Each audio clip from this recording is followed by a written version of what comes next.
का जिक्र किया है, साथ ही उन्होंने कहा है, लिखा है कि पार्टी के अंदर उन्हें अपमानित किया गया। इसको कैसे देखते हैं?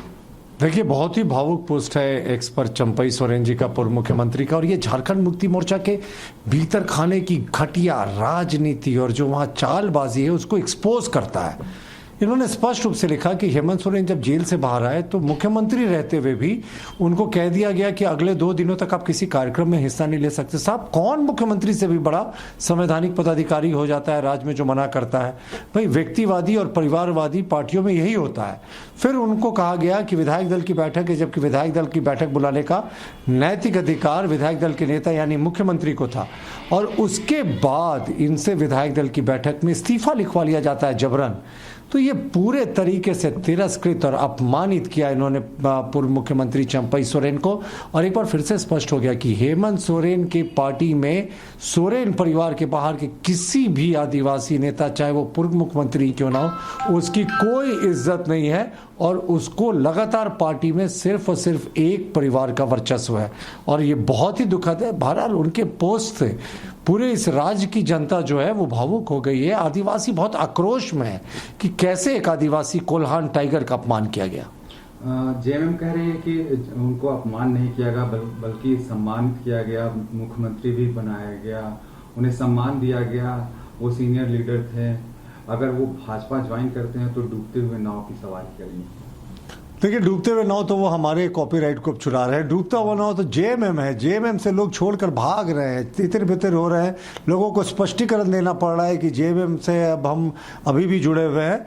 तो झारखंड मुक्ति मोर्चा जिसे सम्मान देने की बात करी, उनकी मजबूरी थी। जिस समय हेमंत सोरेन जेल गए, इनकी पार्टी टूट के कगार पर थी, तो चंपई सोरेन को बनाना पड़ा। नहीं तो उस समय भी कल्पना सोरेन को बनाने की तैयारी हो गई थी। और जब हेमंत सोरेन जेल से बेल पर छूट कर आए, दोषमुक्त भी नहीं हुए हैं, सिर्फ बेल पर बाहर है, तो उसके बाद जबरन चंपई सोरेन को खींचकर सिंहासन से उतार दिया गया। ये आदिवासी का अपमान नहीं तो और क्या है? अब झारखंड मुक्ति मोर्चा को जनता आगामी विधानसभा में एक आदिवासी बेटे का कोल्हान टाइगर के अपमान का जवाब देगी। See, in a very heart-touching post that has been posted on X by ex-Chief Minister Champai Soren, he has totally come out with whatever goes inside the world of Jharkhand Mukti Morcha's politics, and it's very shocking and stunning the way they act cunningly to demean and humiliate a tribal leader outside the Soren family.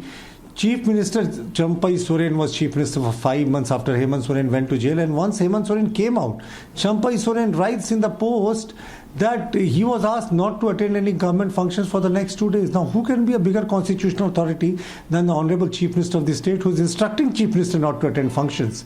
And then he was told that a meeting of the legislative party was summoned, which was his right, but he was informed at the last hour, and he was made to resign in the legislative party meeting, and Hemant Soren was made the Chief Minister.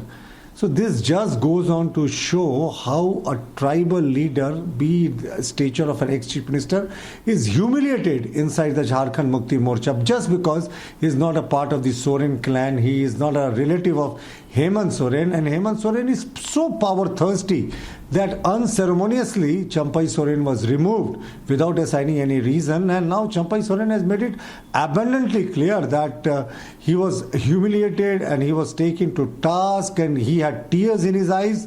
This is a very sad state of affairs, and we are sure that the tribals of Jharkhand, the Jharkhand citizens, will vote against the JMM to give justice to Champai Soren.